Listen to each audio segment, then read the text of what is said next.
আসসালামু আলাইকুম। এক সুন্দরী কিউট ভূতনির প্রেমে পড়ে যায় আমাদের হিরো জয়ী। ভাইয়ের দেওয়া একটা বাড়ি বিক্রি করতে গিয়ে তার দেখা হয় এই ভূতনির সাথে, যে কিনা ৮০ বছর আগে এই বাড়িতেই খুন হয়েছিল।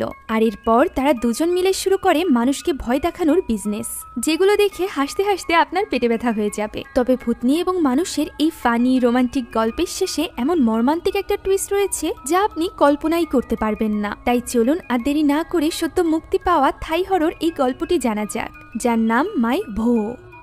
গল্পের শুরুতেই আমরা এক পুরনো জরাশীর্ণ বাড়ির দৃশ্য দেখতে পাই, যার বাইরে দাঁড়িয়ে ছিল একজন ছেলে। ছেলেটি এখানে সাহস করে আস্তে আস্তে বাড়ির ভেতরে ঢোকে, যেখানে বাড়ির ভেতরে থাকা ঘড়িতে ঠিক রাত ১২টা বেজেছিল। তখনই হঠাৎ করে উপরের ফ্লোর থেকে কিছু আওয়াজ আসতে শুরু হয়। আমরা শুনতে পাই কিছু মানুষের চিৎকারের শব্দ। ছেলেটি আস্তে আস্তে করে সিঁড়ি ধরে উপরে উঠতে থাকে। কিছুটা উপরে উঠেই সে কিছু ভয়ঙ্কর দৃশ্য দেখতে পায়। এক ভয়ঙ্কর মেয়ের আত্মা তার সামনে এসে পড়ে, যে কিনা তার দিকেই ঘুরে তাকায়। আর এই দৃশ্যে সে এতটাই ভয় পেয়ে যায় যে তার ঘুম ভেঙে যায়। এই ছেলেটির নাম ছিল জয়ী। সে মূলত ভুতুরে ভিডিও গেম খেলতে ভীষণ পছন্দ করত। সে তখনও বসে ভিডিও গেমই খেলছিল। এর মাঝে চোখ লেগে যাওয়ায় সে এই ভয়ঙ্কর স্বপ্ন দেখেছে। স্বপ্ন দেখে ঘুম ভাঙার পর সে আবারও গেম খেলতে শুরু করে। ভুতুরে এই গেম খেলার মাঝখানেই তার মা তার কাছে আসে এবং জিজ্ঞাসা করে সে এখনো পর্যন্ত রেডি হয়নি কেন। তবে গেমের জগতে হারিয়ে যাওয়া জয়ীর তো মনেই ছিল না যে আজ তার নানার উইল পড়ার দিন ছিল, অর্থাৎ তার নানা কিছুদিন আগেই মারা গিয়েছে। সে উইলে যার জন্য যা কিছু রেখে গিয়েছে সেই সব ব্যাপারেই আজকে জানানোর কথা। আর এই কারণেই তার কাজিনরা মিলে সবাই জড়ো হয় তার নানার বাড়িতে, যেখানে একে একে সবার জন্য রেখে যাওয়া সম্পদের ব্যাপারে জানানো হয়। সবার শেষে পালা আসে জয়ীর। উইল দেখেই বোঝা যাচ্ছিল যে তার নানা জয়ীকে অনেক ভালোবাসে। তবে সে এখানে জয়ীর জন্য কি রেখে গিয়েছে, এটা উইলে লেখার আগেই সে মারা যায়। আসলে এই উইল লিখতে লিখতেই তার নানা মারা গিয়েছিল, আর এই কারণেই সে জয়ীর জন্য কিছু লিখে যেতে পারেনি, যার ফলে তার নানার এত সম্পদ থাকা সত্ত্বেও জয়ী কিছুই পায় না। জয়ী বেচারা মন খারাপ করে সেখানেই বসেছিল। তখনই তার এক খালাতো ভাই তার কাছে আসে এবং তাকে বলে যে সে যেন চিন্তা না করে, এইসব সম্পদ টম্পদ আসলে খুব বড় ব্যাপার না। আর এরপর সে বলে নানা যেহেতু জয়ীর জন্য কিছুই রেখে যায়নি, তাই সে নিজের একটা বাড়ি জয়ীকে দিয়ে দিবে। এমনিতেই সেটা জঙ্গলের ভেতরে, এ কারণে সে কখনোই সেখানে যায় না। জয়ী এই কথা শুনে ভীষণ খুশি হয়ে যায়, কারণ সে তো ওই বাড়ি না দেখে সেটা বিক্রি করার স্বপ্ন দেখছিল। সে বিক্রি করে অনেক অনেক টাকার মালিক হবে, যে টাকা দিয়ে সে তার পিসি কিনবে। তবে অত ধৈর্য সহ্য কি আর জয়ীর আছে? এ কারণেই সে পরদিনই একজন লোকের কাছ থেকে বেশ মোটা অঙ্কের টাকা লোন নিয়ে নেয়, যা সে ওই বাড়িটি বিক্রি করে শোধ করবে। সে ওই লোনের পুরো টাকাটা নিজের কম্পিউটারের পেছনে খরচ করে দেয়। ৩ মনিটরওয়ালা বড় কম্পিউটার সে নেয়, সেই সাথে গেমিং চেয়ার, হেডফোন, মাউস এগুলো তো থাকলোই। ওই যে প্রবাদ আছে না, গাছে কাঁঠাল গোপে তেল, তার অবস্থা তাই হয়েছিল। এখনো পর্যন্ত বাড়িটি দেখেই পারেনি, অলরেডি তা বিক্রির স্বপ্ন নিয়ে সে এত টাকা খরচ করে ফেলেছিল, তাও আবার লোন নিয়ে। এখন এই নতুন গেমিং পিসি সেটআপ কিছুদিন এনজয় করার পর সে ফাইনালি সময় বের করে তার ওই বাড়িটি গিয়ে দেখার জন্য। তার আগে সে একজন কন্ট্রাক্টর ঠিক করে ফেলেছিল, যে কিনা তার ওই বাড়িটি বিক্রি করতে তাকে সাহায্য করবে। কন্ট্রাক্টরকে নিয়েই সে বাড়ির উদ্দেশ্যে রওনা দেয়। গুগল ম্যাপ অনুযায়ী তারা গিয়ে পৌঁছায় একটা জঙ্গলের ভেতরে, যেখান থেকে পায়ে হেঁটে সামনে এগোনো ছাড়া আর কোনো উপায় ছিল না। এদিকে এই জঙ্গলে এত রাত হয়ে যাওয়ায় লোকটি ভাবছিল যে সে আজ আর ওই বাড়িটি দেখবে না, আগামীকালই না হয় তারা দুজন আবারও আসবে। কিন্তু জয়ী এতে রাজি হয় না। যেহেতু তারা চলেই এসেছে, তাই সে বাড়িটি দেখে যেতে চাইছিল। এভাবেই জঙ্গলের ভেতর দিয়ে বের হয়ে তারা চলে আসে এক ঝোপঝাড়ের মাঝে, যেখানেই ওই জরাশীর্ণ বাড়িটি ছিল। বাইরে থেকে দেখা মাত্রই কন্ট্রাক্টর বলে দেয় যে এই বাড়ির তেমন কোনো দাম হবে না, তাই সে আর ভেতরে গিয়ে দেখতে চাইছিল না। তার মতে এই বাড়ি বিক্রি করলে ২০ লাখের মতো পাওয়া যেতে পারে, কিন্তু জয়ী তো এর থেকে অনেক বেশি টাকা অলরেডি লোন নিয়ে ফেলেছে, তাই সে ভেতরে যেতে চাইছিল কোনো অ্যান্টিকের খোঁজে। সে যদি পুরাতন ঐতিহ্যবাহী কোনো কিছু এর ভেতরে পায়, তাহলে হতে পারে এই বাড়ির দাম অনেক বেড়ে যাবে। তাই সে কন্ট্রাক্টরকে এক প্রকার জোর করে বাড়ির ভেতরে নিয়ে যায়। ভেতরে ঢুকেই জয়ী খোঁজ শুরু করে কোনো এন্টিক পিসের। এমন সময় ওই কন্ট্রাক্টর লক্ষ্য করে যে জানালার বাইরে একজন লোক দাঁড়িয়ে আছে, যে কিনা ঝোপঝাড়ের মধ্য দিয়ে একটু পর পর সামনের দিকে এগিয়ে আসছে। এই ভয়ানক দৃশ্য দেখে কন্ট্রাক্টর এখানে ভীষণ ভয় পেয়ে যায়। সে জয়ীকে কয়েকবার বলার চেষ্টাও করে, তবে জয়ী তো ব্যস্ত ছিল কিভাবে তার বাড়ির দাম বাড়ানো যায় সেই সব কথা নিয়ে। তাই তো কন্ট্রাক্টর এখানে সুযোগ পাওয়া মাত্রই সেখান থেকে দৌড়ে পালিয়ে বেরিয়ে যায়। তার পিছু পিছু জয়ীও আসে তাকে থামানোর জন্য, কিন্তু সে তো কোনো কথাই শোনে না। সে জঙ্গলের ভেতর দিয়ে একাই দৌড়ে পালিয়ে যায়। জয়ী বুঝতেই পারছিল না যে কন্ট্রাক্টর এমন কি দেখেছে যে সে এইভাবে ভয় পেয়ে পালিয়ে গিয়েছে। এমন সময় সে দেখতে পায় ঝোপঝাড়ের মাঝে ওই লোকটি দাঁড়িয়ে আছে, যাকে দেখে কন্ট্রাক্টর ভয় পেয়েছিল। জয়ী এখানে ভয়ে ভয়ে তাকে জিজ্ঞাসা করে সে কি মানুষ। তখন লোকটি কথা বলে ওঠে এবং বলে অবশ্যই সে মানুষ। এরপর জয়ী নিজের পরিচয় দিয়ে বলে সে এই বাড়ির মালিক। সেই সাথে সে ওই লোকটির কাছে জানতে চায় সেই বাড়ি সম্পর্কে কিছু জানে কিনা। এমন সময় বিদ্যুৎ চমকে উঠলে জয়ী পিছের দিকে তাকায়, তবে সামনে তাকাতেই সে দেখতে পায় ওই লোকটি গায়েব হয়ে গিয়েছে।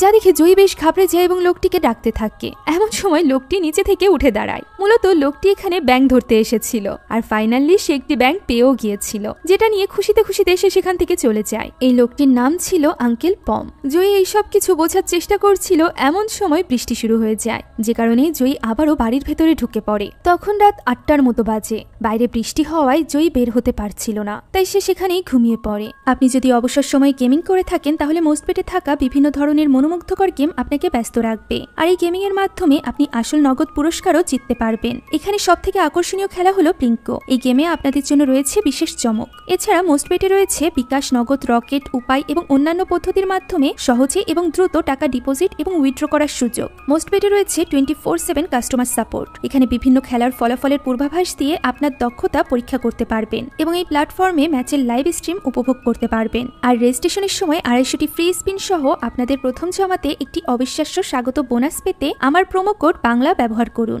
এই অফারটি মিস করবেন না। এখনই সাইন আপ করুন মোস্টবেটে এবং আপনার গেমিং অভিজ্ঞতার সাথে সাথে ব্যাংক ব্যালেন্সও বাড়াতে প্রস্তুত হন।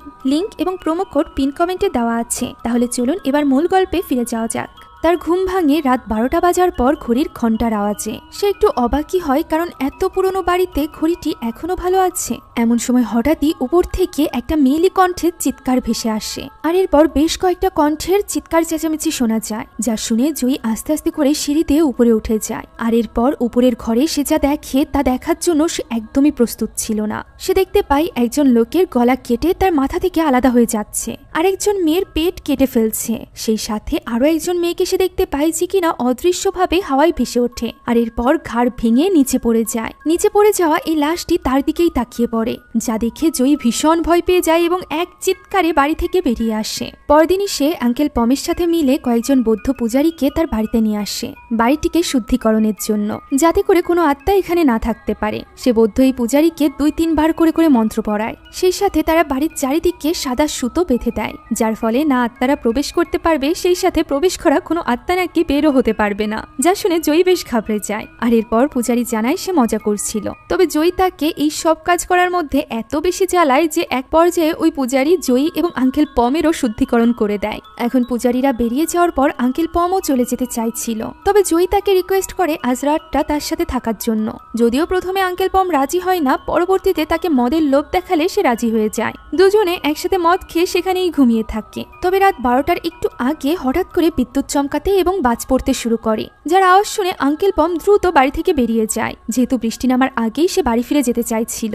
এমন সময় 12টার ঘন্টি বাজে এবং উপর থেকে আবারও ওই চিৎকার চেঁচামেচির আওয়াজ শোনা যায়। এবার জয়ী একা উপরে যায় না, বরং সে দেবতার মূর্তি আগে উঁচু করে ধরে, যার ফলে সেখানে ভৌতিক কোনো কিছু সে দেখতেই পায় না। ফলে সে বুঝতে পারে যে দেবতার ভয়ে হয়তো বা ওই আত্মারা চলে গিয়েছে। তাই তো সে নিচে এসে এবার মন্দিরে মূর্তি রেখে পূজা করতে আরম্ভ করে। প্রথমবার মন্ত্র পড়ে সে মাথা ঠেকাতে যায়, তখনই আমরা তার পেছনে ওই ছেলে আত্মাটিকে দেখতে পাই, যার মাথা তার শরীর থেকে আলাদা হয়ে গিয়েছিল। পরের বার মাথা ঠেকাতেই আমরা দেখতে পাই পেট কাটা ওই মেয়েটিকে, যার নাড়ি ভুড়ি তার পেট থেকে বেরিয়েছিল। তৃতীয়বার অর্থাৎ শেষবার মাথা ঠেকাতেই সেখানে চলে আসে অন্য মেয়েটির আত্মাও, যারা কিনা এবার জয়ীর সাথে জোরে মন্ত্র পড়তে থাকে। যা শুনে জয়ী পেছনে তাকাতেই তাদের 3 জনকে দেখে ভীষণ ভয় পেয়ে যায়। তাই তো সে দেবতার মূর্তির পেছনে এসে লুকিয়ে পড়ে এবং তাদেরকে এখান থেকে চলে যেতে বলে। তখন ওই মেয়ে আত্মাটি বলে যে এই বাড়িটি তার জন্ম থেকেই সে এখানেই আছে। যার প্রতি উত্তরে জয়ী বলে এই বাড়িটি কার কখন ছিল সেটা ম্যাটার করে না, এই বাড়িটি এখন জয়ীর, তাই তারা যেন এখান থেকে চলে যায়। একথা বলতেই ওই পেট কাটা মেয়েটি তার উপর অন্য ছেলেটির মাথা দিয়ে আক্রমণ করে, যদিও এতে জয়ীর কিছুই হয় না। তখনই লাল ড্রেস পরা ওই মেয়েটির আত্মা জানায় যে তারা এই বাড়ি ছেড়ে কোথাও যেতে পারবে না। একথা বলা মাত্রই সেখানে চলে আসে আঙ্কেল পম, আর সে সেখানে আসতেই ওই 3 আত্মা সেখান থেকে গায়েব হয়ে যায়। ফলে আঙ্কেল পম আর তাদেরকে দেখতে পায় না। সে তো এখানে এসেছিল তার মদের বোতলটি নিতে, তাই সে মদের বোতলটি নিয়ে বেরিয়ে যাওয়ার সময় তার পিছু পিছু জয়ীও বেরিয়ে যায়। তার পক্ষে আর এই বাড়িতে থাকা এখন সম্ভব ছিল না, তাই তো পরদিনই সে শহরে নিজের বাড়িতে ফিরে যায়, যেখানে সে নিউজ আর্টিকেলের মাধ্যমে জানার চেষ্টা করছিল যে ওই বাড়িতে আসলে কি হয়েছিল। যেখান থেকে সে জানতে পারে 80 বছর আগে 14ই সেপ্টেম্বরের এক ভয়ানক রাতের ঘটনার কথা। ওই রাতে একটা ট্রিপের জন্য ওই বাড়ির মালিক এবং মালিকিনী শহরের বাইরে গিয়েছিল। বাড়িতে ছিল তাদের একমাত্র একমাত্র মেয়ে আনং এবং দুজন কাজের লোক। ধারণা করা হয় ওই রাতে এক ডাকাত দল বাড়িতে হামলা করেছিল। তাদের হাতেই হয়তো বা খুন হয়েছিল আনং এবং দুই কাজের লোক। তবে তাদের লাশ অথবা অন্য কোনো কিছু কোথাও খুঁজে পাওয়া যায়নি। ব্যাপারটা জেনে জয়ী একটু অবাকই হয়। তাই ওই রাতে সে আবারও পৌঁছে যায় ওই বাড়িতে যাওয়ার পর সে দরজা খোলার আগেই আপনা আপনি দরজাটি খুলে যায়। অর্থাৎ ওই আত্মা তিনজন তাকে ওয়েলকাম জানাচ্ছিল। ভয়ে ভয়ে জয়ী ভেতরে প্রবেশ করে। সেখানে সে কোনো দিকে ফিরে তাকাতেও ভীষণ ভয় পাচ্ছিল। তার মনে হচ্ছিল এখনই হয়তো বা ওই আত্মাগুলো তার সামনে এসে তাকে ভয় দেখাবে। তার এই অদ্ভুত কর্মকাণ্ড দেখে আত্মারা নিজেরাই অবাক হয়ে তাকে দেখছিল। এরপর জয়ী তাদেরকে ওই নিউজ রিপোর্টটি দেখায়, যা দেখে তারা হতবাক হয়ে যায়। তারা এটা ভেবে কষ্ট পাচ্ছিল যে তারা যে মারা গিয়েছে এই ব্যাপারে কেউ জানেই না। আর যেহেতু তাদের লাশ পাওয়া যায়নি, এ কারণেই হয়তোবা এখন পর্যন্ত তাদের পুনর্জন্ম হয়নি। তাদের আত্মা এখনো পর্যন্ত এই বাড়িতে বন্দী হয়ে আছে। তখন আনং বলে ওঠে হয়তোবা তাদের লাশের শেষ অংশগুলো পাওয়া গেলে তাদের মুক্তি হতে পারে, যেগুলো কোথায় আছে এই ব্যাপারে তাদের কোনো ধারণাই ছিল না। তখন জয়ী বলে সে তাদেরকে এই ব্যাপারে সাহায্য করবে, যাতে করে তারা মুক্তি পেতে পারে। একথা শুনে গন এবং ইপ সেখান থেকে চলে যায়। তখন জয়ী আনংকে তার বাবা মায়ের সাথে তার ছবি দেখায়, যা দেখে আনং অনেক ইমোশনাল হয়ে পড়ে। তাই সে জয়ীর কাছে জানতে চায় যে তার মৃত্যুর পর তার বাবা মায়ের কি হয়েছিল। উত্তরে জয়ী জানায় যে সে নিউজ থেকে জেনেছে আনং হারিয়ে যাওয়ার পর তার বাবা মা তাকে অনেক খুঁজেছে, যেহেতু তারা জানতো না যে আনং মারা গিয়েছে। পুলিশ তাকে খোঁজা বন্ধ করলেও তার বাবা মা কখনোই বন্ধ করেনি। আর এভাবেই যখন তারা হার মেনে নিয়েছে তখন তারা আর এই বাড়িতে থাকতে পারেনি। এই বাড়ি ছেড়ে তারা অন্য কোথাও চলে গিয়েছে, যা শুনে আনং আরো বেশি ইমোশনাল হয়ে পড়ে। তখনই আমরা জানতে পারি আসল সত্য ঘটনা। মূলত জয়ী এখানে আনংকে মিথ্যা বলেছিল। আনং এর বাবা যেহেতু অনেক ক্ষমতাধর একজন মানুষ ছিলেন, তাই আনং হারিয়ে যাওয়ার পর সে সেই সকল মানুষদেরকে মেরে ফেলেছিল যাদের উপর তার সন্দেহ হয়েছিল। এর ফলে তার উপর কেস হয় এবং তাকে মৃত্যুদণ্ড দেওয়া হয়। তার মৃত্যুর মাত্র এক সপ্তাহের মধ্যেই আনং এর মা হার্ট অ্যাটাক করে মারা যায়। নিজের বাবা মায়ের এইসব ব্যাপার জানতে পারলে আনং হয়তোবা অনেক বেশি কষ্ট পাবে। একথা ভেবেই জয়ী এখানে তাকে মিথ্যা বলেছিল।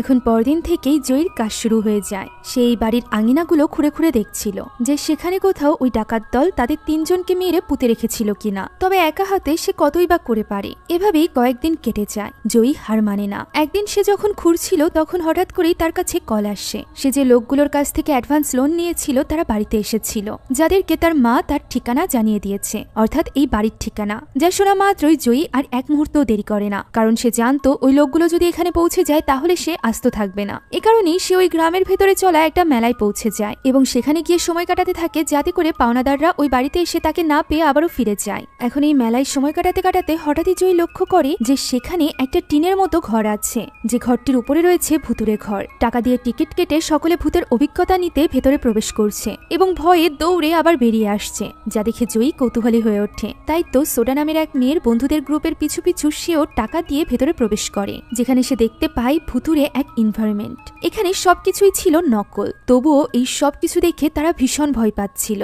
একজন বামন লোক ছিল যে কিনা সকলকে বারবার ড্রেস চেঞ্জ করে এসে ভয় দেখাচ্ছিল, যে জিনিসটা দেখে জয়ী বেশ মজা পায়। সে ওই লোকটিকে সাবাসিও জানায়। আর এরপর সে যখন বাইরে আসবে ঠিক তখনই ওই ফ্রেন্ড গ্রুপের মধ্যে থেকে আলাদা হয়ে যাওয়া মেয়েটি অর্থাৎ সোডা তার সাথে ধাক্কা খায় এবং তার হাত ধরেই বাইরে আসে, যা দেখে কং তো ভীষণ রেগে যায়, কারণ কং সোডাকে পছন্দ করত। তবে এখনই প্রথম দেখাতেই সোডা পছন্দ করে ফেলেছে জয়ীকে। সে তো জয়ীকে ছাড়তেই চাইছে না, যা দেখে কং বেশ জেলাস হয়। এমন সময় সেখানে চলে আসে আঙ্কেল পম। তার এই অবস্থা দেখে জয়ী এর কারণ জিজ্ঞাসা করে। উত্তরে আঙ্কেল পম জানায় সে জয়ীর বাড়িতে গিয়েছিল, যেখানে তার খুঁড়ে রাখা গর্তের ভেতর সে পড়ে যায়, আর এরপরই তার এই অবস্থা হয়েছে। এই কথা বলে সে ওই ফ্রেন্ড গ্রুপকে নিয়ে যায় গ্রাম দেখাতে। তবে সোডা যাওয়ার আগে নিজের ফোন নাম্বার জয়ীকে দিয়ে তাকে কল করতে বলে। জয়ী এতে করে একটু অবাক হয়। এমন সময় সেখানে চলে আসে মিস্টার হা। মিস্টার হা হলো সেই ব্যক্তি যার কাছ থেকে জয়ী লোন নিয়েছিল।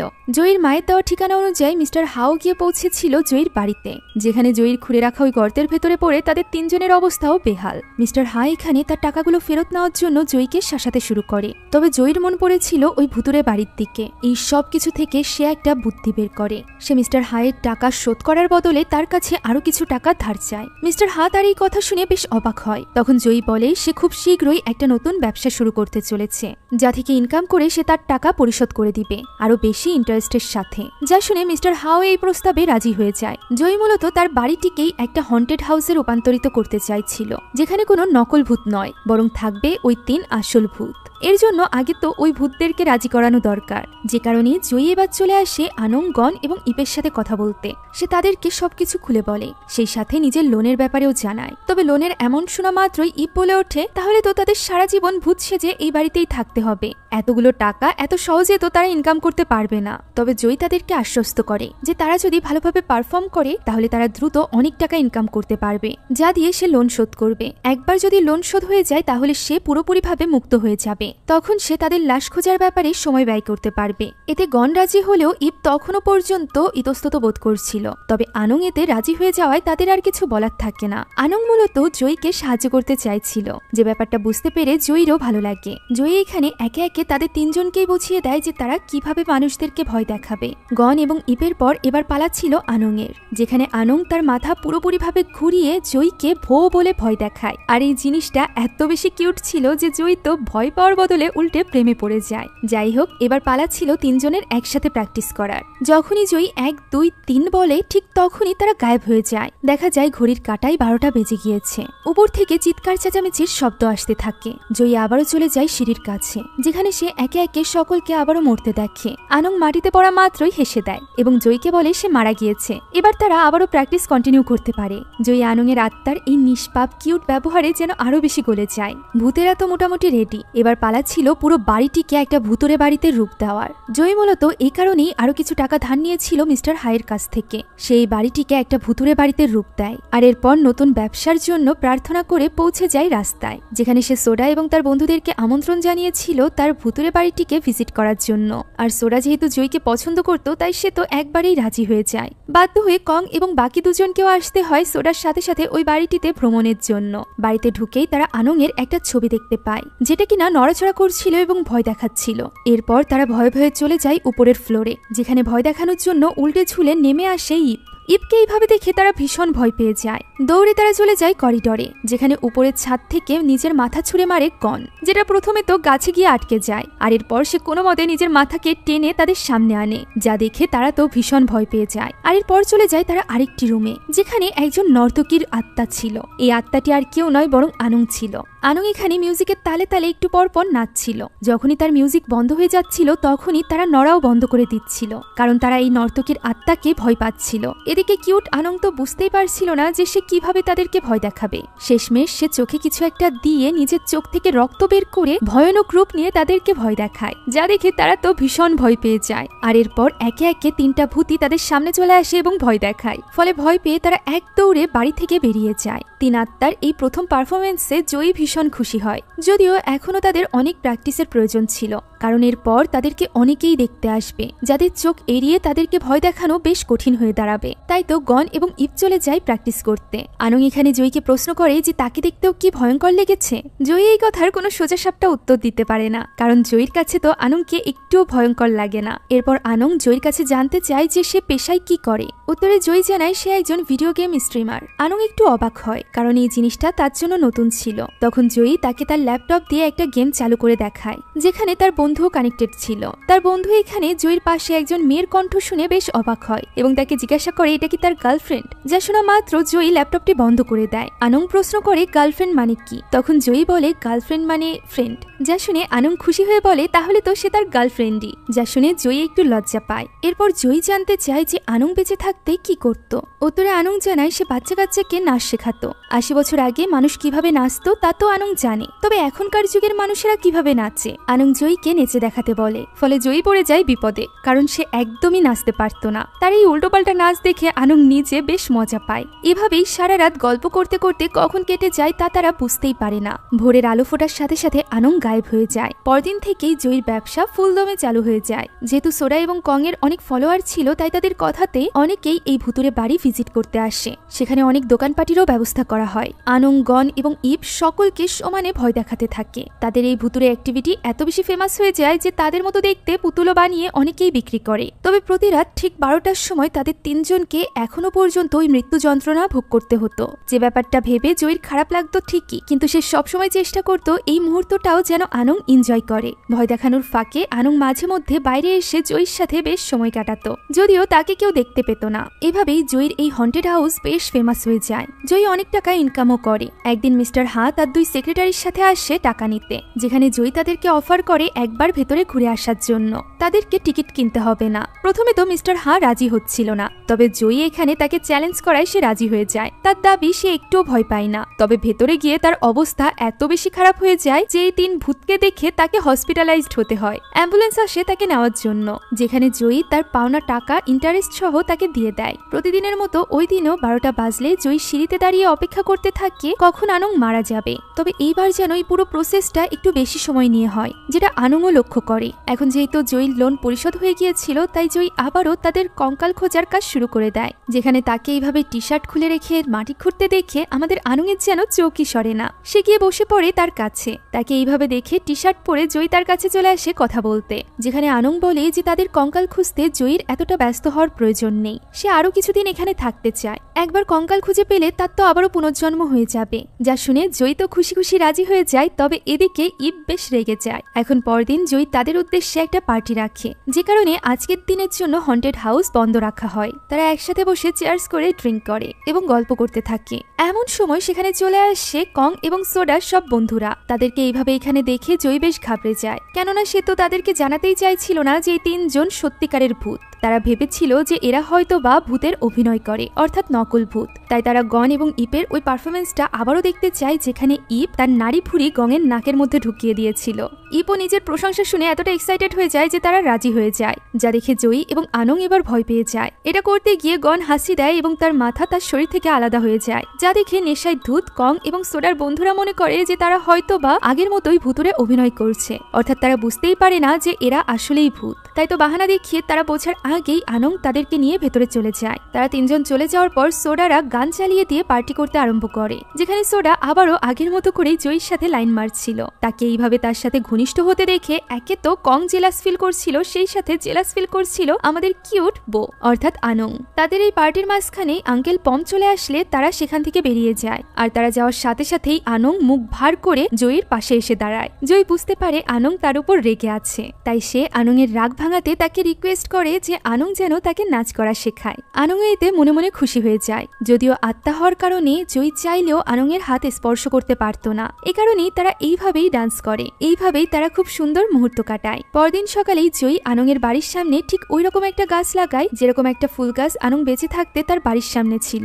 রাতের বেলা আনং এটা দেখে ভীষণ খুশি হয়ে যায়। গাছটি ছিল কাঠগোলাপ ফুল গাছ, যার একটা ছবি তুলে জয়ী তার ইনস্টাগ্রাম আইডিতে আপলোড দিতে চায়। তখন আনং জিজ্ঞাসা করে ইনস্টাগ্রাম কি। জয়ী তাকে সব বুঝিয়ে বলে, সেই সাথে তাকে একটা ইনস্টাগ্রাম আইডিও খুলে দেয়, যেখানে সে তার সাথে একটা সেলফি তুলে আপলোড দেয়। যদিও সেলফিতে আনংকে দেখা যাচ্ছিল না, কিন্তু জয়ী তো জানতো যে তার পাশে আনং আছে। এখন জয়ীর আর বুঝতে বাকি থাকে না যে সে আনং এর প্রেমে হাবুডুবু খাচ্ছে। তাই সে এবার জানতে চাইছিল যে ভূতের প্রেমে পড়লে কি করতে হবে বা ভূতের সাথে কিভাবে একসাথে থাকা যায়। তখনই যেসব আর্টিকেল তার সামনে আসছে তা দেখে তার রাতের ঘুমই তো হারাম হয়ে যায়। সব জায়গায় একটাই কথা ছিল যে আত্মার প্রেমে পড়লে অথবা কোনো আত্মা যদি কারোর প্রেমে পড়ে তাহলে তার মৃত্যু সুনিশ্চিত, কেননা একসাথে থাকার জন্য ওই আত্মাই নাকি ওই মানুষকে মেরে ফেলে। ফলে এই সব কিছু জানার পর জয়ী একটু ভয়ে ভয়ে ওই দিন বাড়িতে প্রবেশ করে। আনং তখন ছাদে বসে ভায়োলিন বাজাচ্ছিল, যার আওয়াজ শুনে জয়ী চলে যায় উপরের তলার ব্যালকনিতে। তবে সেখানে হঠাৎ করে আনং তার সামনে এসে যাওয়ায় সে নিচে পড়ে যায়, ফলে জয়ী হাতে ব্যথা পায়। আনং এখানে বারবার জয়ীর কাছে এসে ক্ষমা চাইতে থাকে, কেননা সে ইচ্ছা করে এটা করেনি। তবে ওই মুহূর্তে জয়ী আনং এর সাথে কোনো কথা বলতে চায় না। সে সরাসরি বাড়ি থেকে বেরিয়ে যায় এবং রোডের কাছের একটা বাস স্টপে গিয়ে বসে। সেখানে বসে সে ভাবতে থাকে। ফাইনালি সে বুঝতে পারে যে এই সব কিছুতে আনং এর কোনো দোষ নেই। সে কিছু আর্টিকেল দেখে ঘাবড়ে গিয়েছিল, আর এই কারণেই এইসব উল্টোপাল্টা জিনিস তার মাথায় আসছে। এটা বুঝতে পেরে সে আবারও বাড়িতে ফিরে আসে। তবে বাড়িতে ঢুকতেই সে বুঝতে পারে যে এই বাড়িতে সে বাদেও আরো কেউ আছে। বাড়িতে আসলে ভুতুরে অনেক কিছু ছিল, যেগুলো চুরি করার জন্য একটা চোর ঢুকেছিল। এখানে ওই চোরের সাথে জয়ীর হাতাহাতি শুরু হয়ে যায়। এরই মাঝে চোরের আর এক সাথী এসে জয়ীর মাথায় আঘাত করে, ফলে জয়ী অজ্ঞান হয়ে যায়। হঠাৎই জয়ী উঠে দাঁড়ায় এবং এবং ওই দুই চোরকে দুই হাতে গলা চেপে ধরে উঁচু করে ধরে। আমরা বুঝতে পারি এটা জয়ী ছিল না, বরং জয়ীর শরীরে ছিল আনংয়ের আত্মা। মুহূর্তের মধ্যে আনংয়ের মনে পড়ে যায় যে ঠিক এইভাবেই ওই চোর 80 বছর আগে তার গলা চেপে ধরে তাকে হত্যা করেছিল। তাই সে তখনই এই দুই চোরকে ছেড়ে দেয় এবং অবাক হয়ে দাঁড়িয়ে নিজের হাতের দিকে তাকিয়ে থাকে। এদিকে জয়ীর শরীর মাটিতে লুটিয়ে পড়ে। জ্ঞান ফেরার পর জয়ী লক্ষ্য করে তার মাথা ফেটে রক্ত বেরিয়ে গিয়েছে। সে আনংয়ের কাছে জানতে চায় এখানে কি হয়েছে। আনং কাঁদতে কাঁদতে তাকে সবকিছু খুলে বলে। এটাও বলে যে সে জয়ীর শরীরে প্রবেশ করেছিল। জয়ী এখানে ভয়ে ভয়ে আনংকে জিজ্ঞাসা করে যে আনং কি তাকে সাথে করে নিয়ে যেতে চায়। আনং উত্তরে বলে সে এটা কখনোই চায় না, সে তো উল্টে জয়ীর সাথে এই দুনিয়াতেই বেশি থেকে বেশি সময় কাটাতে চায়। এইসব কথার মাঝেই ভোরের আলো ফুটে যায়, যে আলোর সাথে সাথে আনংও গায়েব হয়ে যায়। ওই দিন পথে জয়ীর সোডা এবং কংয়ের সাথে দেখা হয়, যারা কিনা একসাথে ঘুরে বেড়াচ্ছিল। তাদেরকে এইভাবে দেখে জয়ীরও ইচ্ছা করে আনংকে নিয়ে ঘুরে বেড়াতে, কিন্তু এমনটি তো সম্ভব ছিল না। আনং তো এই বাড়ির এরিয়া থেকে বাইরে যেতে পারত না। ওই দিন সে এবং আনং যখন বসেছিল তখন তার কাছে তার এক বন্ধুর কল আসে, যে কিনা তাকে নিউ ইয়ারে পার্টিতে যাওয়ার জন্য বলতে থাকে। তবে সে না করে দেয়, কেননা সে আনংয়ের সাথে সময় কাটাতে চাইছিল। আর এর জন্য তার মাথায় একটা বুদ্ধিও ছিল। সে পরদিন অর্থাৎ নিউ ইয়ারের দিন কংকে তার বাড়িতে ডেকে পাঠায়, যেখানে সে কংয়ের জন্য নিজ হাতে ঘুমের ঔষধ মিশানো শরবত বানায়। কং বেচারা তো ভাবছিল যে সে কিভাবে আজ রাতে নিউ ইয়ার পার্টিটা সোডার সাথে এনজয় করবে। তবে এদিকে তার বন্ধুর পরিকল্পনা তো অন্য কিছু ছিল। এই দৃশ্যটা বেশ ফানি ছিল। কং এখানে শরবতটি খেয়ে নেয় এবং ঘুমিয়ে পড়ে। আর এরপর সন্ধ্যা নামলে আনং তার শরীরে প্রবেশ করে এবং জয়ীর সাথে বেরিয়ে যায় নিউ ইয়ারের পার্টি এনজয় করতে। সেখানে তারা অনেক ভালো সময় কাটায়। অন্যান্য মানুষেরা তাদেরকে খুব অদ্ভুত চোখে দেখতে থাকে, কেননা বাকিদের জন্য তো জয়ী কংয়ের সাথে সময় কাটাচ্ছিল। কিন্তু জয়ী তো জানতো কংয়ের শরীরে রয়েছে তার ভালোবাসা অর্থাৎ আনংয়ের আত্মা। তাই সে যেন কংয়ের জায়গায় আনংকেই দেখতে পাচ্ছিল। তারা একটা ডিস্কোতেও যায় ডান্স করতে। সেখানে এইভাবে একসাথে এনজয় করে তারা বাড়িতে ফিরে আসে, যেখানে আনংয়ের কংয়ের জন্য একটু খারাপ লাগছিল। যা শুনে জয়ী বলে তাহলে দ্বিতীয়বার যেন সে সোডাকে পজেস করে নেয়। যা শুনে আনং সাথে সাথে মুখ ভার করে ফেলে। যা বুঝতে পেরে জয়ী বলে এর পরের বার যেন সে আঙ্কেল পমকে পজেস করে। আনং এতে রাজি হয়ে যায়, যদিও ব্যাপারটা কল্পনায় ভেবেই জয়ীর গা শিউরে ওঠে। এখন এই সব কিছুর মাঝেই 12টা বেজে গিয়েছিল। চারিদিকে নিউ ইয়ারের বাজি ফুটতে আরম্ভ করে। এই সুযোগে জয়ী আনংকে প্রপোজও করে। তবে সে আই লাভ ইউ বলা শেষ করতে না করতেই আনং সেখান থেকে গায়েব হয়ে যায়, কেননা 12টার ঘন্টি বেজে গিয়েছিল। আনং এর মৃত্যুর সময় হয়ে গিয়েছিল, যেটা বুঝতে পেরে জয়ী গিয়ে দাঁড়ায় সিঁড়ির কাছে এবং অপেক্ষা করতে থাকে আনং এর মৃত্যুর। আনং মাটিতে পড়া মাত্রই উত্তরে বলে আই লাভ ইউ টু, যা শুনে জয়ীর মুখে হাসি ফুটে ওঠে, সেই সাথে আনং এরও। তবে পরদিন ঘুম ভাঙতেই কংয়ের মাথায় যেন আকাশ ভেঙে পড়ে। সে ভাবে জয়ী হয়তোবা গতকাল তাকে ঘুম পাড়ানো ওষুধ খাইয়ে উল্টোপাল্টা কিছু করেছে, যে কারণে সে জয়ীর ওপর রেগে তো যায়, সেই সাথে জয়ীকে শাসিয়েও যায় সে যেন কারোর সাথে এই সকল ব্যাপার না শেয়ার করে। জয়ী তাকে বোঝানোর চেষ্টা করে, তবে সে তার কোনো কথাই শোনে না। ওই দিন রাতে সবকিছু থেমে যাওয়ার পর সে আবারও বাড়িতে ফিরে আসে এবং জয়ীর উপর ভীষণ রেগে যায়, কেননা গতকাল রাতে তারা যখন ডিস্কোতে রোমান্স করছিল তখন সেখানকারই কেউ তাদের ভিডিও করে সোশ্যাল মিডিয়াতে আপলোড করে দিয়েছিল। কং তো বুঝতেই পারছিল না যে সে ওই পার্টিতে বা ওই ডিস্কোতে কখন গিয়েছে। এই ব্যাপারে সে জয়ীর কাছে প্রশ্ন করতে থাকে। তখনই সেখানে চলে আসে ওই দিন আত্মা, যাদেরকে জয়ী পরিচয় করিয়ে দিয়ে বলে এরা 3 জনই মৃত। তবে কং তখনও এসবে বিশ্বাস করতে চাইছিল না, যা দেখে এবার আনং তার ভেতর দিয়ে বাইরে চলে যায়। ফলে কং এবার বুঝতে পারে যে সত্যি এই 3 জন আত্মা। জয়ী তাকে সবকিছু খুলে বলে, যদিও কং জয়ীকে নিয়ে ভীষণ চিন্তিত ছিল। তবে সে প্রমিস করে যে সে এই সকল ব্যাপারে বাইরে কাউকে কিছুই বলবে না। জয়ী যখন এই ব্যাপারটা আনংকে জানায় তখন আনংও বেশ খুশি হয়ে যায়। এরপর আবারও নিউ ইয়ারের পর থেকে জয়ী তার বিজনেস স্টার্ট করে দেয়, যেখানে ওই দিন অনেক মানুষের ভিড়ে একজন ফেমাস আর্টিস্ট আসে, যার নাম ছিল মিউ। মিউ এখানে জয়ীকে চিনত। আসলে জয়ী এবং মিউ আগে এক্স গার্লফ্রেন্ড বয়ফ্রেন্ড ছিল, আর এই কারণেই প্রাক্তন প্রেমিকাকে সামনে দেখে এখানে জয়ী তাকে কিছুটা সময় দেয়, যা ভেতর থেকে লক্ষ্য করে আনং। আনং তাদেরকে এইভাবে দেখে একটু সন্দেহ করে, যে কারণে সে ঢুকে পড়ে আঙ্কেল পমের শরীরে। সে মূলত মিউ এর বন্ধুর মুখ থেকে জানতে চাইছিল যে মিউ আসলে কে। এক্স গার্লফ্রেন্ডের মানে সে প্রথমে বুঝতে পারছিল না। পরবর্তীতে মিউ এর বন্ধু তাকে বুঝিয়ে বলে যে তারা দুজন আগের সম্পর্কে ছিল।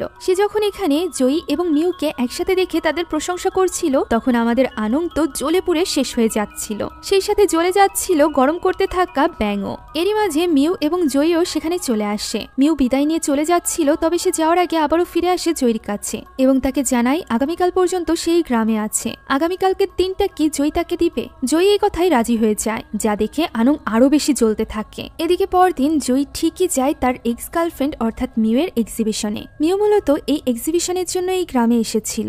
এখানে মিউয়ের আঁকা হাজারো ছবির মধ্যে সেই মুহূর্তগুলোরও ছবি ছিল যে মুহূর্তগুলো মিউ এবং জয়ী একসাথে কাটিয়েছে। দুজনে বসে এইসব ব্যাপারেই কথা বলছিল। এমন সময় মিউ জয়ীকে জিজ্ঞাসা করে যে তার গার্লফ্রেন্ড আছে কিনা। আমরা বুঝতে পারি মিউয়ের মনে এখনো জয়ীকে নিয়ে ফিলিংস ছিল, তবে জয়ীর লাজুক মুখ দেখে আমরা বুঝতে পারি যে জয়ী হয়তোবা তার গার্লফ্রেন্ডের কথা অর্থাৎ আনংয়ের কথা এবার মিউকে জানিয়ে দিবে। এখন ওই রাতে ওই এক্সিবিশন থেকে হন্টেড হাউসে ফিরতে একটু দেরি হয়ে যায়, যেখানে সে লক্ষ্য করে ভেতর থেকে আজ সকলে একটু বেশিই ভয় পাচ্ছে। তাই সে অপর পাশ দিয়ে ভেতরে ঢোকার চেষ্টা করে, যেখানে সে গন এবং ইপের আত্মাকে ভয়ে থরথর করে কাঁপতে দেখে। সে অবাক হয়ে গিয়ে জিজ্ঞাসা করে যে তারা ভেতরে নেই, তাহলে অন্যরা কিভাবে ভয় পাচ্ছে। তখন গন এবং ইপ জানায় আনং এত বেশি ভয়ঙ্কর হয়ে উঠেছে যে তাকে দেখে তাদের পর্যন্ত ভয় লাগছে। যা শুনে জয়ী তাড়াতাড়ি ভেতরে চলে যায়, যেখানে আনং বিশাল আকৃতি ধারণ করেছিল। জয়ী তাকে জিজ্ঞাসা করে যে সে নিজেকে এরকমটি কেন বানিয়েছে। উত্তরে আনং বলে সেই তো আনংকে বলেছে ভয়ঙ্কর রূপ ধারণ করতে। যা শুনে জয়ী বুঝতে পারে আনং কিছু নিয়ে রেগে আছে, তাই সে তাকে স্বাভাবিক রূপে আসতে বলে আর এরপর তার সাথে কথা বলার চেষ্টা করে। যেখানে আনং এই বলে কাঁদতে থাকে যে সে একটা ভূত, সে কখনোই জয়ীর গার্লফ্রেন্ড হতে পারে না। শুধুমাত্র তাই নয়, তাদের কখনো বিয়ে হবে না, কখনো বাচ্চা হবে না, তারা কখনো একসাথে থাকতেও পারবে না। এই কথা বলে আনং বাচ্চাদের মতো কাঁদতে শুরু করে। তাকে এইভাবে কাঁদতে দেখে জয়ী বলে যে কেন পারবে না তারা। যা শুনে অবাক আনং আরো বেশি কাঁদতে থাকে। পর মুহূর্তে আমরা দেখতে পাই জয়ী তাদের বৌদ্ধ দেবতার মূর্তির সামনে বসে আনংকে সুখে রাখার শপথ গ্রহণ করে এবং নিয়ম অনুযায়ী তারা দুজন একজন আরেকজনকে বিয়ে করে নেয়। বিয়ের প্রথা শেষ করে তারা যখন ছাদে দাঁড়িয়েছিল তখন জয়ী আনংকে জিজ্ঞাসা করে যে বেঁচে থাকতে তো নিশ্চয়ই আনংয়ের অনেক স্বপ্ন ছিল। আনং এতে সম্মতি জানায়। জয়ী বলে মারা যাওয়ার পর তার আফসোস হয় না যে তার ওই স্বপ্নগুলো পূরণ হয়নি। আনং বলে আগে তো আফসোস হতো, কিন্তু এখন আর হয় না, কারণ সে জয়ীকে পেয়েছে। একথা শুনে জয়ী অনেক খুশি হয়ে যায়। তারা দুজন একজন আরেকজনকে স্পর্শ করতে পারত না, তবুও তাদের দুজনের ভালোবাসার কোনো কমতি ছিল না। পরদিন বাড়িতে ফিরে খাওয়ার সময় আনংয়ের ব্যাপারে জয়ী তার মাকে জানায়। আনংকে যেহেতু ভুতুরে বাড়িতে তার মা এর আগেও দেখেছে, সেই সাথে সে তাকে মানুষই মনে করে, তাই তার কাছে ব্যাপারটা অদ্ভুত লাগে না। এই ব্যাপারে কথা বলতে বলতে জয়ীর মা তাকে টপের ব্যাপারে জানায়। টপ হলো সেই কাজিন যে কিনা জয়ীকে ওই বাড়িটি দিয়েছিল। মূলত সাম্প্রতিক টপ জোয়ার নেশায় সব সম্পদ হারিয়ে ফেলেছে। সে পুরোপুরিভাবে ব্যাংক্রাফট হয়ে গিয়েছে। ব্যাংক তার সব সম্পদ নিয়ে নিয়েছে, শুধুমাত্র ওই বাড়িটি বাদে যে বাড়িটি সে জয়ীকে দিয়েছিল। যা শুনে জয়ীর মনে একটু সন্দেহ হয়, তাই সে দ্রুত চলে যায় হন্টেড হাউসে। যেখানে গিয়ে সে দেখতে পায় টপ ওই বাড়িটি ভাঙার প্রস্তুতি নিচ্ছে, যা দেখে সে একেবারেই হতবাক হয়ে যায়। সে টপকে বলে সে তো এই বাড়িটি তাকে দিয়ে দিয়েছিল। উত্তরে টপ বলে সে কাগজপাতি করতে দিয়েছিল ঠিকই, কিন্তু সেটা এখনো কমপ্লিট হয়নি, অর্থাৎ এই বাড়িটি এখনো পর্যন্ত টপের। আর যেহেতু টপ তার সকল সম্পদ হারিয়ে ফেলেছে, তাই সে এখন আর এই বাড়িটি জয়ীকে দিতে চায় না। সে এই বাড়িটি ভেঙে এখানে নতুন একটা বিল্ডিং তুলবে, যেটা পরবর্তীতে হোটেল হিসাবে চালাতে পারবে। একথা বলতে না বলতেই সে বাড়িটি ভাঙার কাজ শুরু করে দেয়, যা দেখে জয়ী যেন পাগল হয়ে যায়। মুহূর্তের মধ্যে তার সবকিছু শেষ হয়ে যায়, তার ব্যবসা, সেই সাথে আনংও। রাতের অন্ধকারে সেই ধ্বংস অবশেষের মধ্যে এসে আনংকে খুঁজতে থাকে। সে বারবার আনংকে ডাকতে থাকে, কারণ সে ভয় পাচ্ছিল এই বাড়িটি ভাঙার ফলে হয়তোবা আনংয়ের আত্মাও চলে যাবে। আর ঠিক এমনটিই হয়। রাতের পর রাত জয়ী এসে ওই স্থানে অপেক্ষা করতে থাকে, তবে আনং আসে না। এভাবেই কয়েকটা রাত কেটে যায়। এখন ওই স্থান থেকে কাঠগুলোও সরিয়ে ফেলা হয়েছে। প্রতি রাতের মতো ওই রাতও জয়ী অপেক্ষা করছিল আনংয়ের। সেই সাথে আনংয়ের কাছে ক্ষমা চাইছিল তাকে রক্ষা করতে না পারার জন্য। এমন সময় বৃষ্টি শুরু হয়ে যায়। কাদার মধ্যে তার পায়ে লাগে কোনো একটা কাপড়, যা দেখে সে একটু অবাক হয়। সেখান থেকে মাটি সরাতেই সে দেখতে পায় সেখানে পড়ে আছে কঙ্কাল, অর্থাৎ এই বাড়ির নিচেই ছিল আনং, গন এবং ইপের লাশ। এই লাশ দেখা মাত্রই জয়ীর কিছু একটা মনে পড়ে যায়। সে ওই সকল দৃশ্য নিজের চোখের সামনে দেখতে পায়, যেসব কিছু আনং, ইপ এবং গণের সাথে ঘটেছিল।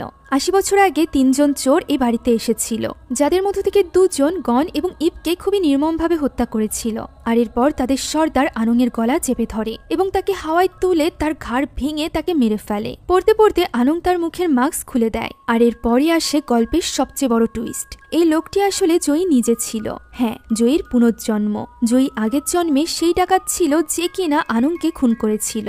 সে শুধুমাত্র খুনই করেনি, বরং আনং, গন এবং ইপকে এই বাড়ির নিচেই পুঁতে রেখেছিল এমনভাবে যাতে করে তাদের আত্মার কোনো কিছু মনেও না থাকে, সেই সাথে কেউ কখনো টেরও না পায়। এই সবটা বুঝতে পেরে জয়ী প্রচন্ড অনুতাপ করতে থাকে। এমন সময় তার কাছে আসে আনংয়ের আত্মা। সে আনংয়ের আনংয়ের আত্মার কাছে বারবার ক্ষমা চাইতে থাকে। গত জন্মে করা তার এই পাপের জন্য সে আনং, গণ এবং ইপ সবার কাছে ক্ষমা চায়। তখন আনং বলে সে তার উপর কিভাবে রেগে থাকবে। গত জন্মে সে তার জীবন নিয়েছে ঠিকই, তবে এই জন্মে সে তাকে নতুনভাবে বাঁচতে শিখিয়েছে। একজন আত্মা হওয়ার পরও তাকে ভালোবাসা অনুভব করিয়েছে। সে জয়ীকে ভালোবাসে, তাই যা কিছু হয়েছে তার জন্য যেন জয়ী কখনোই নিজেকে দায়ী না করে। একথা শুনে জয়ী কাঁদতে থাকে এবং আনংকে অনুরোধ করতে থাকে তাকে যেন সে ছেড়ে না যায়। তবে আনংয়ের তো ডাক চলে এসেছে, যে কারণে সে সেখান থেকে অদৃশ্য হয়ে যায়। সেখানেই অঝরে কাঁদতে থাকে জয়ী। পরদিনই সে আনং, গণ এবং ইপের কঙ্কালকে রীতি অনুযায়ী দাহ করে। তবে সে আনংয়ের কঙ্কালের থেকে তার ব্রেসলেটটা রেখে দিয়েছিল আনংয়ের স্মৃতি হিসাবে। আর এই স্মৃতি নিয়েই সে তার বাকি জীবন কাটাতে থাকে।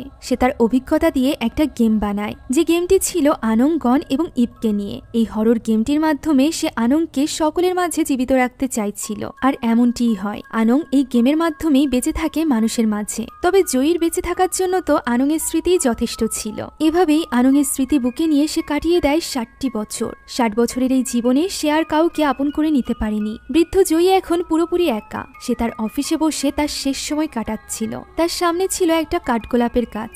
এমন সময় হঠাৎই ঘড়িতে ঘন্টা বাজতে শুরু করে। আমরা বুঝতে পারি রাত 12টা বেজে গিয়েছে। চোখ বন্ধ করে জয়ী আনংয়ের স্মৃতিগুলোই মনে করতে থাকে। আর এই স্মৃতিগুলো মনে করতে করতেই জয়ী তার শেষ নিঃশ্বাস ত্যাগ করে। আমরা দেখতে পাই মৃত্যুর পর ফাইনালি আনং এবং জয়ী এক হয়ে গিয়েছে।